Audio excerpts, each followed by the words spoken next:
சிவாஜி கணேசன் அவர்கள பத்தி உங்களுக்கு நல்லாவே தெரியும். அவருடைய மகனான பிரபுவ பத்தி சொல்லுங்கன்னு சின்னப்பரூர்லேருந்து கிரிஜா மணிபாரதி கேட்டிருக்காங்க. இந்த சினிமாவளத்தில் சிவாஜி மாதிரி ஒரு எளிமையானவரை பார்க்க முடியாது. அந்த அளவுக்கு எளிமையாக பழகக்கூடியவராக இருந்தவர் தான் சிவாஜி.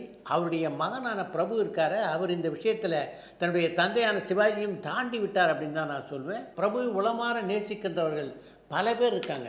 ஆனால் அவர் மேலே வருத்தமோ கோபமோ உள்ளவங்க யாருமே இருக்க முடியாது. அந்த அளவுக்கு எல்லோருடனும் மிக இயல்பாக பழகக்கூடிய ஒரு மனிதர் தான் பிரபு. சிவாஜி கஷ்டப்பட்டு சினிமாவுக்கு வந்திருக்கலாம், ஆனால் பிரபு அப்படி இல்லை. அவரை பொறுத்த வரைக்கும் பார்ன் வித் சில்வர் ஸ்பூன் அப்படின்னு தான் சொல்லணும். அப்படிப்பட்ட ஒரு அந்தஸ்தில் பிறந்தவராக இருந்த போதிலும் அதையெல்லாம் எந்த காலகட்டத்திலும் யாரிடமும் வெளிக்காட்டி கொண்டதே இல்லை பிரபு. அதுதான் அவர்கிட்ட உள்ள மிகச்சிறந்த பண்பு. நடிகை கிருஷ்ணகுமாரியுடைய நடிப்பு திறமை பத்தி சொல்லுங்க.